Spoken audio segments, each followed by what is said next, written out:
So darako po tayo ngayon sa pag-aaral ng salita ng Diyos. Pero gusto ko pong simulan sa isang observation. Alam ko po nanonood naman kayo ng news o di kaya ay nagbabasa ng mga dyaryo o pahayagan. Di ko po alam kung napapansin ninyo na every time na dinidiscuss sa balita ang issue ng COVID-19, ang emphasis ay almost always doon po sa mabilis na pagkalat ng karamdaman na ito.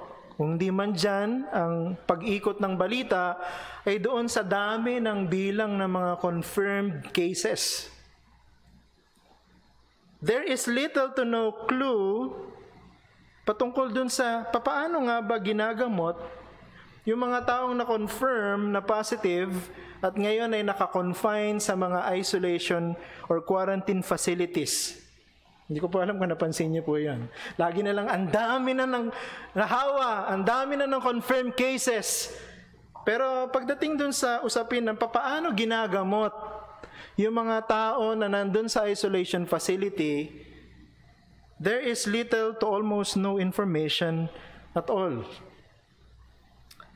We are being informed that there are many cases of recovery, but as to how they get well from the infection, we remain clueless. Now, personally, I think a more balanced dissemination of information is what we need most, especially during this time of pandemic. Bakit ko po nasabi dyan? Kasi ang hindi balanse na pagpapahayag ng balita o pagpapakalat ng impormasyon, lalo na sa dahilan ng pandemya na ito, ay nagkikreate ng confusion.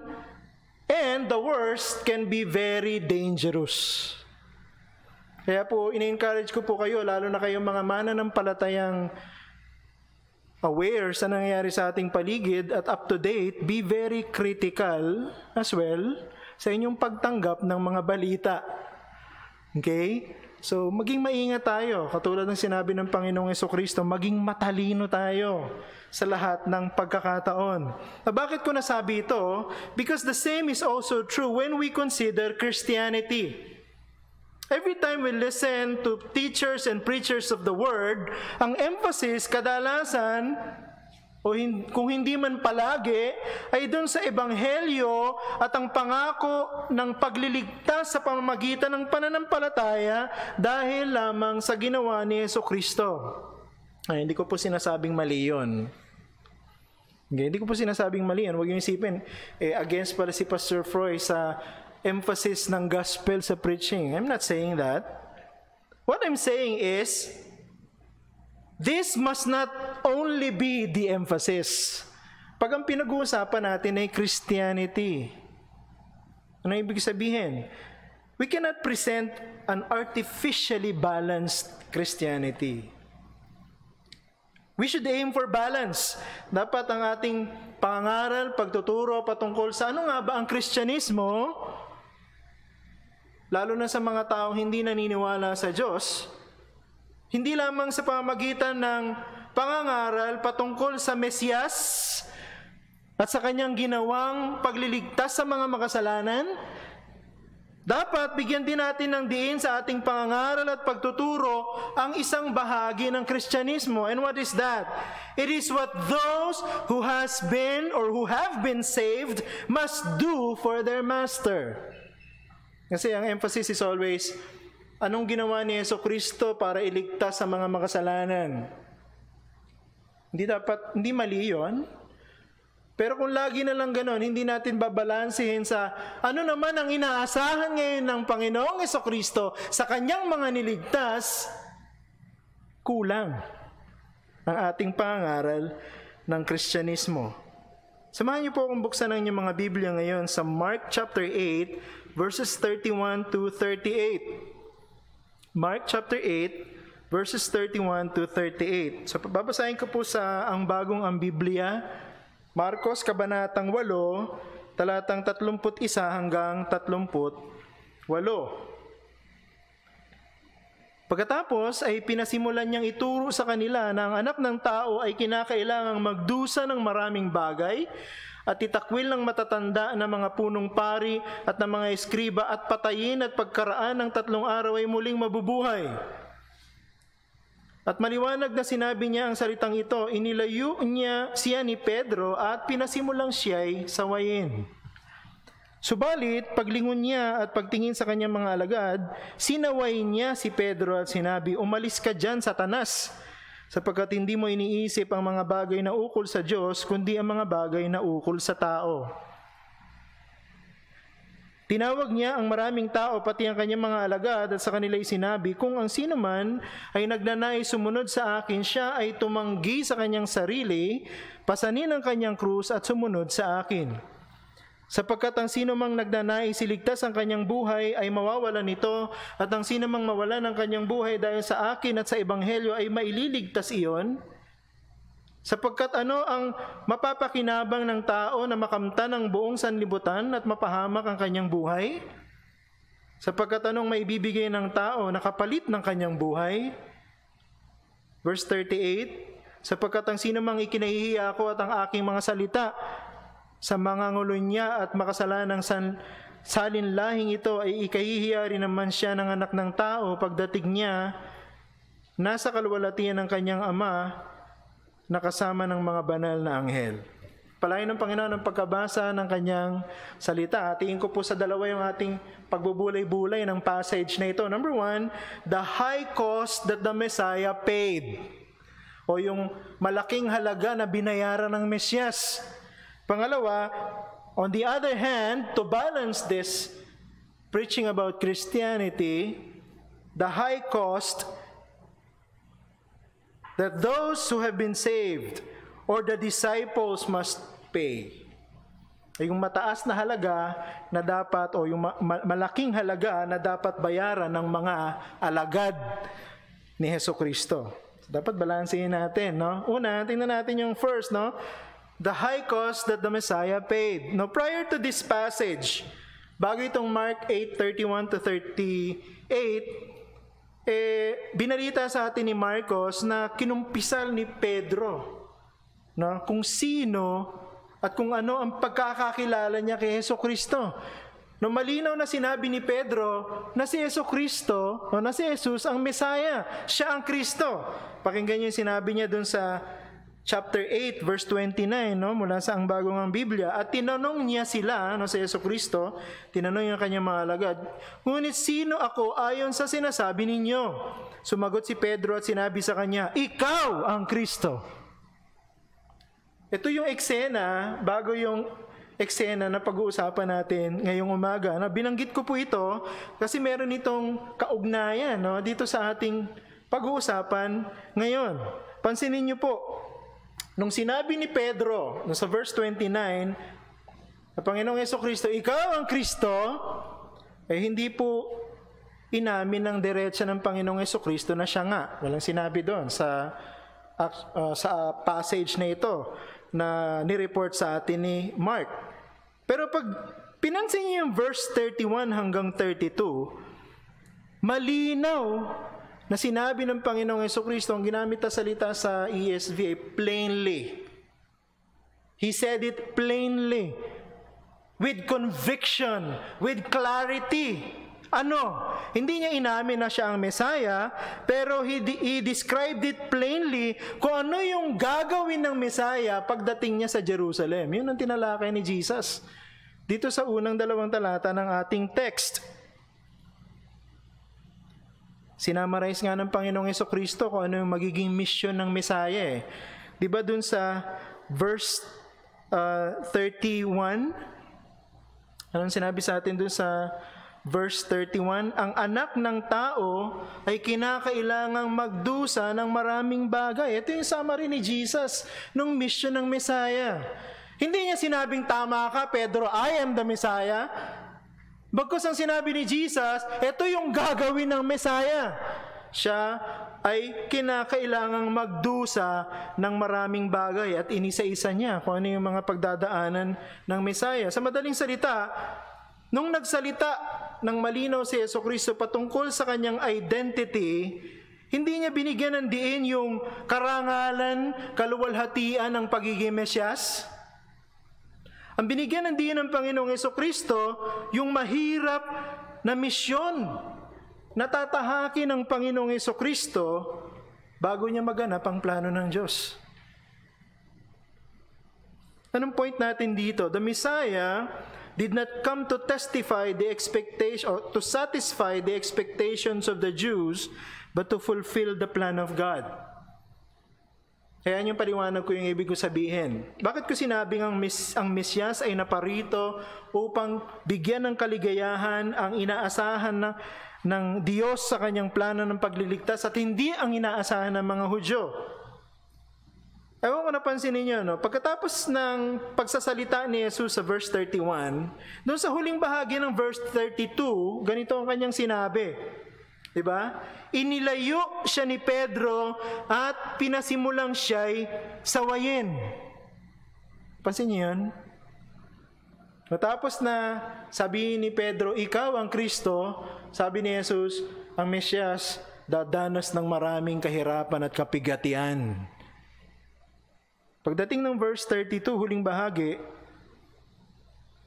nirebuke ni Peter si Jesus. Ewan ko, isang seryosong mag-aaral ng salita ng Diyos, ang una niyang tatanong sa kanyang sarili, bakit ginawa ni Pedro yan? Bakit nirebuke ni Peter si Jesus? Alam niyo yung ginamit na word dito sa Tagalog, sawayin, no? Sa English, rebuke is a very strong word. Pag pinag-aralan niyo po sa original, alam niyo, ginamit din po ni Marcos ito, yung author ng ating text, sa chapter 4, verse 39. No? Hindi na natin babasahin yan. Pero familiar yung storya sa atin. Ginamit ni Mark yung salitang rebuke doon sa verse na yon, nung inutusan ng Panginoong Jesucristo ang violent wind, yung matindi at malakas na hangin na nanggagaling sa dagat na huminto. Ang ginamit ni Mark doon, he rebuked the strong wind and commanded it to stop. The same word, ang ginamit ni Peter kay Jesus. Si Lucas, ginamit niya rin po yung same word sa Luke chapter 4, verse 35. Hindi na po natin babasahin. Pero ito po yung familiar din na eksena kung saan nirebuke ni Jesus ang evil spirit na sumanib sa isang lalaki mula sa Capernaum. The same word. Nirebuke ni Jesus yung wind. Nirebuke ni Jesus yung evil spirit. At ganoon din yung ginamit ni Mark na salita, nirebuke ni Peter si Jesus. That's a very strong word.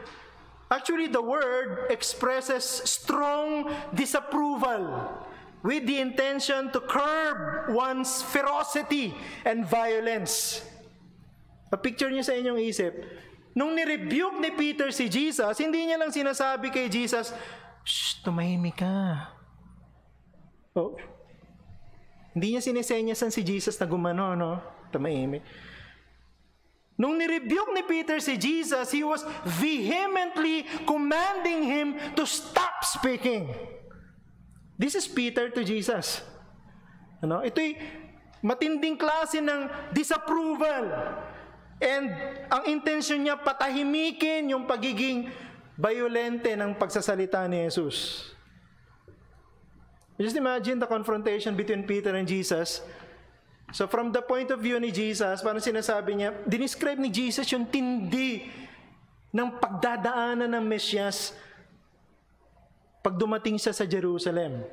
Tapos tinumbasan yun ni Pedro ng matinding disapproval. Yan ang tanong, bakit, no? Bakit ganito yung reaction ni Peter kay Jesus? No, a moment ago, dun sa verse 29, dineclare ni Peter ang kanyang paniniwala na si Jesus ang pinangakong Mesyas mula sa lumang tipan. Ikaw ang Kristo. Laging ganun yun, spokesperson, no? Parang Harry Roque ng mga apostles. Si Peter, laging siyang frontliner. Ikaw ang Kristo, sabi sa verse 29. Pero sa verse 32, Pinapagalitan niya si Jesus doon sa kanyang sinabi patungkol sa dapat mangyari sa Mesaya. Bakit? Ang sagot, so kung simplihan lang yung sagot, sapagkat si Pedro nagsasalita siya in behalf of the rest of the Jews who did not believe that the promised Messiah from the Old Testament would suffer and die. Wala tayong panahon ngayon, pero maraming scholars ang naniniwala na sa panahon nito nila Peter, panahon nito ng mga Hudyo, and even sa panahon natin ngayon, marami pa ring Hudyo, hindi sila naniniwala na yung suffering servant ng Isaiah ay tumutukoy sa Messiah. Hindi ko na madidiscuss ngayon yan. We don't have sufficient time. In other words, Mark is showing us here the prevalent public opinion about the Messiah. Si Peter yung nagre-represent ng view ng mga Hudyo patungkol sa ipinangakong Messiah. Ang mga Hudyo, naniniwala silang may pinangakong Messiah. Naniniwala silang ito'y darating. At naniniwala sila na siya'y magtatagumpay. Kaya lang ang kanilang paniniwala, mga Hudyo naniniwala na ang Messiah ay magtatagumpay sa kanyang mga kaaway sa papaanong paraan. Pahihirapan niya yung kanyang mga kaaway at pupuksain niya ang lahat ng ito. Yun ang paniniwala ng mga Hudyo sa darating na Messiah.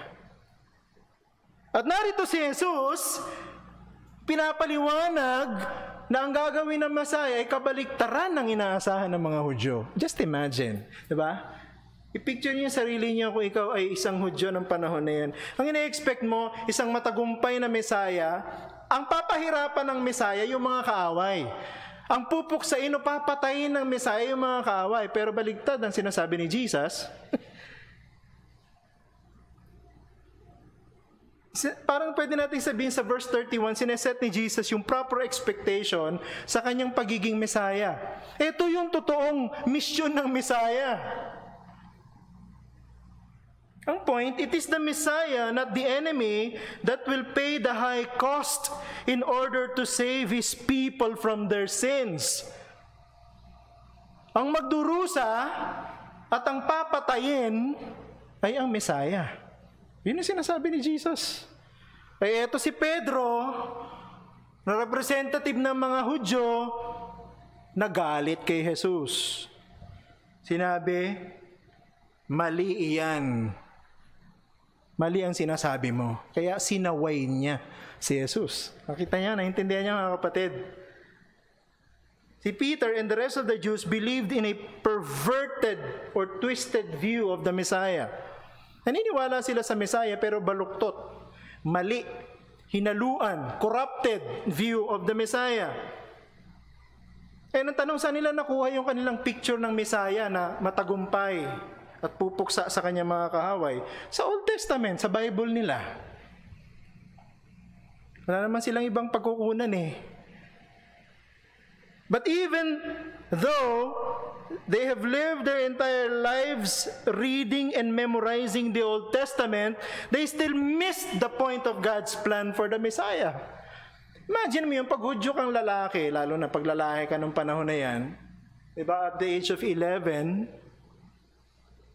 diba, i-introduce ka sa community, kasama ng introduction sa iyo sa community, magsisimula ka ng mag-memorize ng Torah. Tituruan ka na ng Torah sa synagogue. Before 11, di pwede ang lalaking Hudyo pumasok sa sinagoga, sumama sa pag-aaral. Pero pag nag-11 years old ka na, required ka na. So at that young age, sinuturuan ka na. Sino ang Messiah?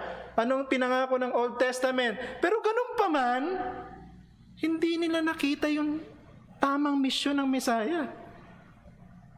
Anong lesson na pwede natin matutunan dito mga kapatid? Satan can still use the written word of God to deceive as long as it is being interpreted according to the will of man. Nagbabasa tayo ng Biblia. Dami nating access, no? Meron tayong digital copy. Kapag may internet ka, sa browser mo sa computer, may YouTube, may live preaching na katulad dito. Pero mag-ingat tayo because Satan can still deceive us. Pwede tayong lokohin ni Satan at paikutin ang ating ulo, bilugin ang ating ulo patungkol sa katotohanan ng salita ng Diyos. Ito yung nangyari dito Pinagalitan ni Pedro si Jesus sapagkat naniniwala siya na yung view ni Jesus ng Messiah, serious error. Kaya niya sinaway si Jesus.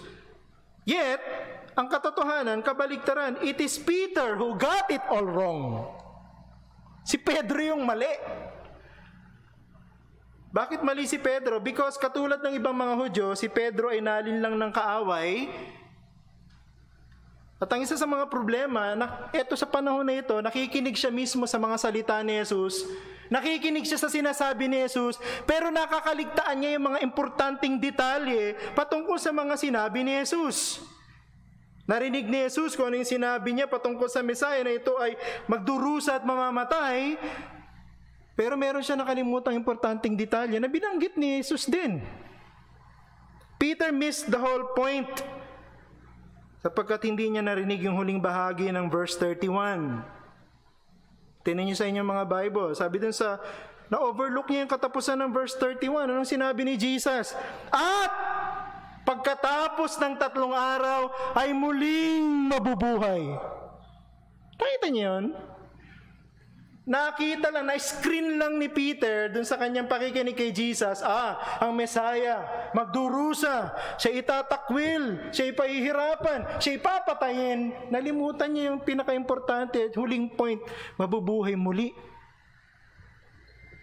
mula sa mga patay. So Peter missed the whole point about the Messiah because he was ignorant about the glorious resurrection. Alam niyo, totoo naman na ang Messiah kailangang magdusa, kailangang mamatay, pero pagkatapos ng 3 araw, mabubuhay muli mula sa mga patay para tuparin ang pangako ng Diyos ng pagliligtas sa mga makasalanan. Naniniwala siya sa Messiah, naniniwala siya na si Jesus ang Messiah, pero hindi niya pinakinggan ang lahat ng sinabi ni Jesus. Danger din sa atin yan, di ba? Yung very selective, no? Pinipili lang yung gustong marinig. Yung ayaw marinig. Bablock. Para messenger na lang yan, no? Ayaw mo yung tab, block mo na lang. Friends pa rin kami, pero hindi ko nakikita yung post niya. Ganon. Ano? Kasi ayaw ko yung mga sinusulat niya sa Facebook, yung mga ganyan-ganyan, no? Parang ganun lang din minsan yung mga Kristiyano. Pagka gusto kong marinig, okay yan, tatanggapin ko yan, praise the Lord for that. Pero pagka hindi ko gusto, overlook. Ganun yung nangyari kay Peter. Alam niyo, naging seryosong pagkakamali ni Peter yon. Tinanggap niya at narinig niya ang lahat patungkol sa Messiah na ito'y magdurusa. Kabaligtaran talaga ng paniniwala ng mga Hudyo. Pero nakalimutan niya, hindi ito yung ganap na image ng Messiah na alam nila. Kasi ang Messiah lang na alam nila, taong Messiah. At marami na rin nagpanggap ng Messiah noon. Di ba? Alam niyo yung history na nahuli at nalitis at namatay pero nanatiling patay dahil hindi silang totoong Messiah. Dahil ang totoong Messiah na sinasabi ni Jesus at yun siya, pagkatapos siyang mamatay, mabubuhay muli siya sa mga patay. Kaya binalikan niya si Pedro pagdating niya sa verse 33. Yung katulad ng level ng pagsaway ni Peter sa kanya, ibinalik niya. Binalik ni Jesus kay Peter. No? Makikita natin sa verse 33. Sinabihan niya pa nga, no, si Peter, umalis ka dito, Satanas. Bakit sinabi ni Jesus na parang Satanas si Pedro? Natanong niyo ba sa sarili niyo? Sa verse 33, ang sagot dyan, Peter was representing at that point not the mind of God in the plan of redemption, but the mind of Satan. Kaya sinabi ni Jesus, "Get thee behind me, Satan." I-rebuke niya si Peter sapagkat ang kanyang mindset, even at this point na malapit nang mamatay si Jesus sa cross, mali pa rin yung kanyang understanding about the Messiah. Alam ni Satanas na si Jesus ang Messiah. Alam niya yun. Siguro, hindi siya all-knowing. Wala namang fallen angel or demon na alam ang lahat. Only God is all-knowing. Siguro sa pag-aaral din ni Satan ng history ni Jesus, sa kanyang observation, nakita niya si Jesus yung pinangakong Messiah. Kaya lang at this particular point, hindi alam ni Satan na ang paraan ng pagtupad ni Yahweh dun sa sinabi sa kanya dun sa Genesis 3:15 ay sa pamamagitan ng kamatayan at muling pagkabuhay ng Messiah. Ano ibig sabihin? At this point, naniniwala ako na ayaw ni Satan mamatay si Jesus. Ayaw ni Satan. Kasi siguro iniisip niya na katulad ng sacrifice siguro sa Old Testament yung gagawin ito ni Jesus Makukomplete yung sacrifice pag namatay siya. Kaya ayaw ni Satan na mamatay si Jesus at this point.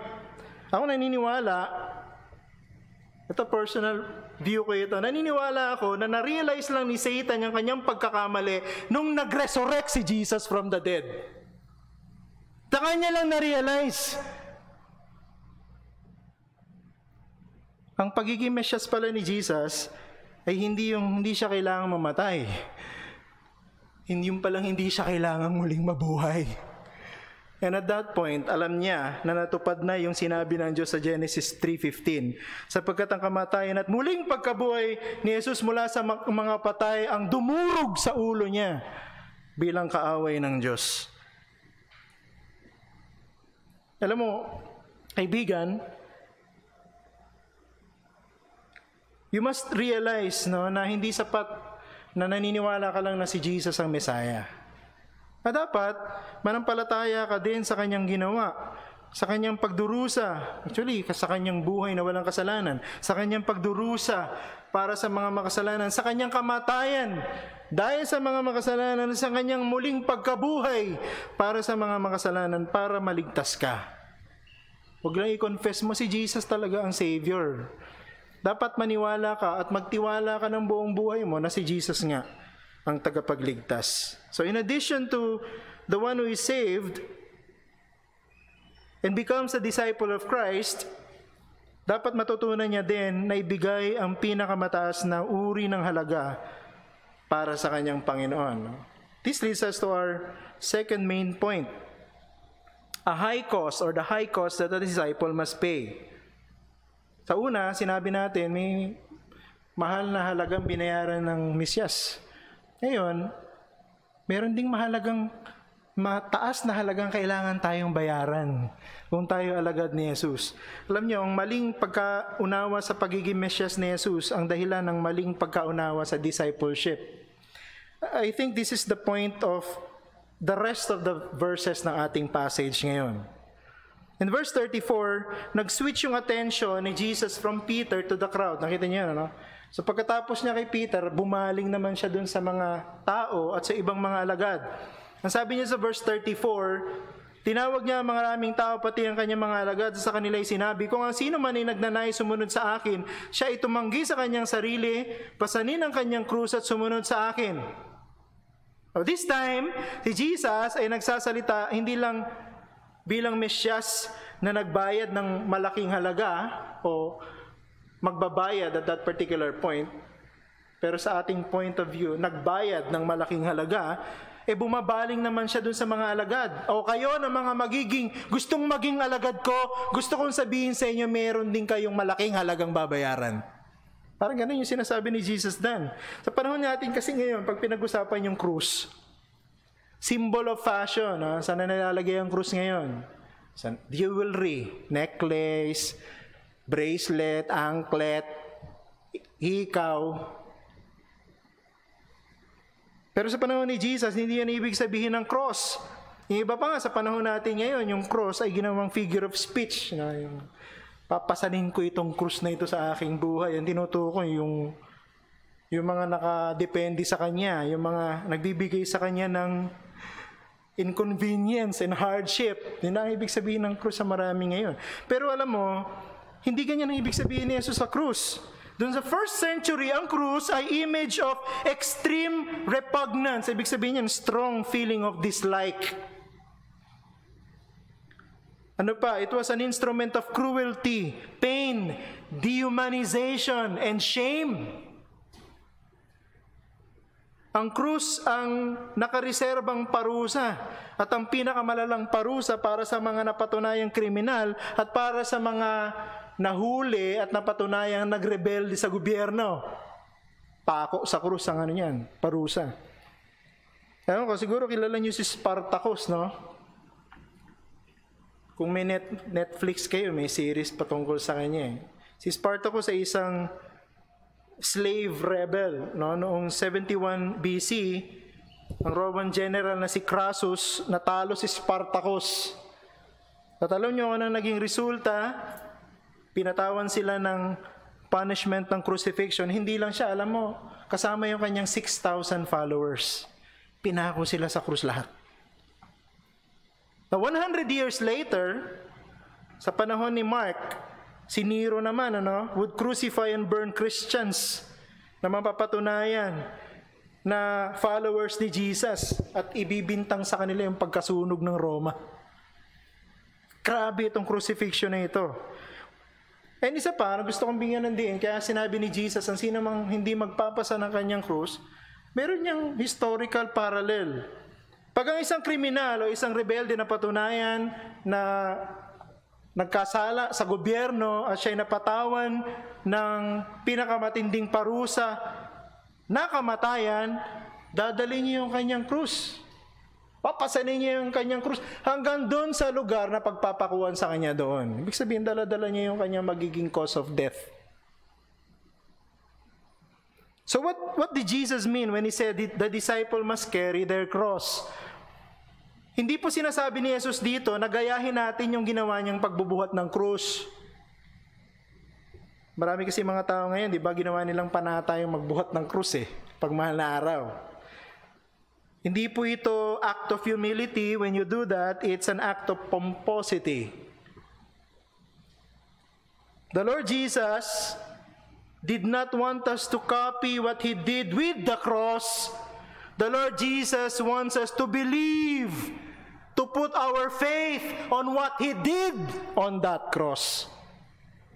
Mga kapatiran natin, mga kaibigan, hindi po sinasabi ni Jesus, gayahin mo ako, buhatin mo rin yung krus kada mahal na araw. Hindi. Kundi panampalatayanan kung ano yung ginawa niya dun sa krus na yon. Anong ibig sabihin? We must deny ourselves by carrying the cross. Ang point niyan, alam niyo, yung mga kriminal na pinarusahan ng death penalty, napapasanin ng krus, alam mo, ang tinding kahihiyan nun, mula doon sa Jerusalem hanggang doon sa pagpapakuan sa iyo, dala-dala mo yung krus. Anong ibig sabihin nun? Wala ka ng control sa buhay mo. Wala ka ng control sa buhay mo. Mamamatay ka na. You relinquished everything. There's no way of escape. You will surely die. Yan ibig sabihin ng carrying one cross. Ngayon dito sa Mark, ano yung sinasabi na paano daw natin marerelinquish yung ating control ng ating buhay? Kung yun ang ibig sabihin ng carrying the cross. Yung sinuko mo na yung control ng buhay mo. Dito, nagbigay sa atin si Mark ng 4 na statement na inintroduce niya sa pamamagitan ng salitang for sa English. O sa Tagalog, ginamit dito sa bagong Biblia sapagkat 4 na statements yon. Pero yung statement number 2 and number 3, almost the same. So, i-reduce natin na sa 4 na statement, 3 statement, Yung, ano bang ibig sabihin ng we relinquish the control of our lives when we carry our cross? Number 1, it is by losing one's life for the sake of Christ and His gospel. It is by losing one's life for the sake of Christ and His gospel. Ano sabi sa verse 34, or 35, I should say. Ang sabi niya, sapagkat ang sino mang nagnanais iligtas ang kanyang buhay ay mawawalan nito, at ang sino mang mawalan ng kanyang buhay dahil sa akin at sa ebanghelyo ay maililigtas iyon. Ano ibig sabihin yan? The one who considers Jesus and His gospel more important than his own life will receive eternal security.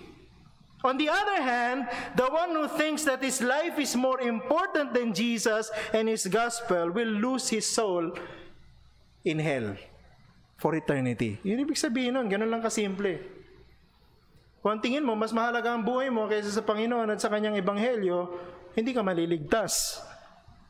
Pero kung naniniwala kang si Jesus at ang kanyang ebanghelyo ang mas mahalaga kaysa sa buhay mo, ikaw ang maliligtas.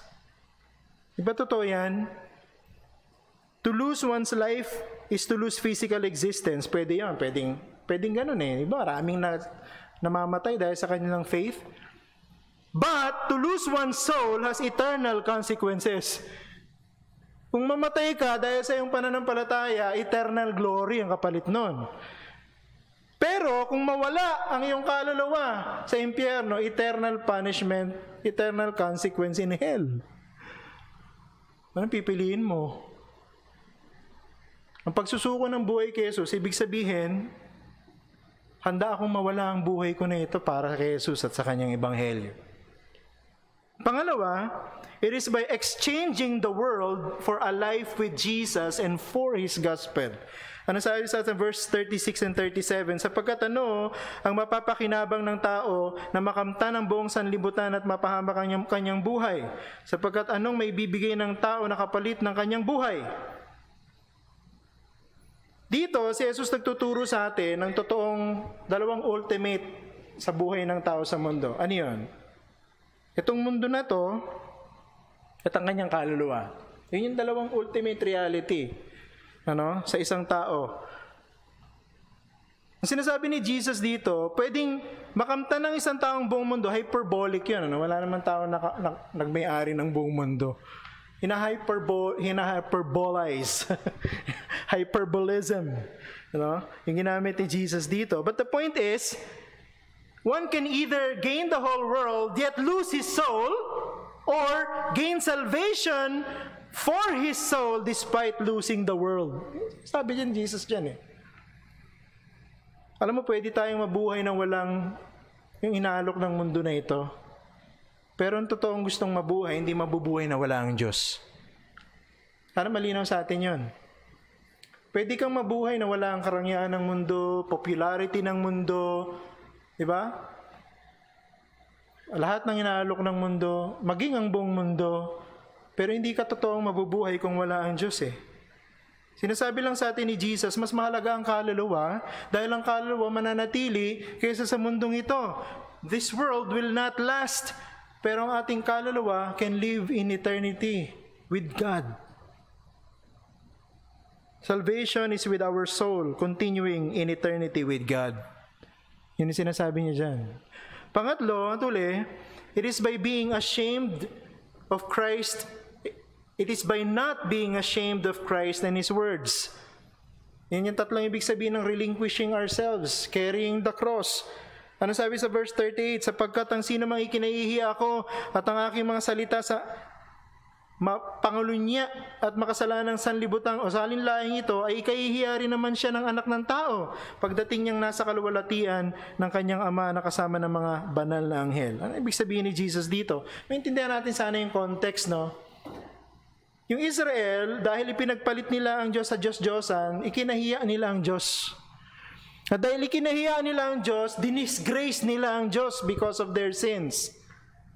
Ba? Tinalikuran nila ang Diyos, pinagpalit sa Diyos-Diyosan.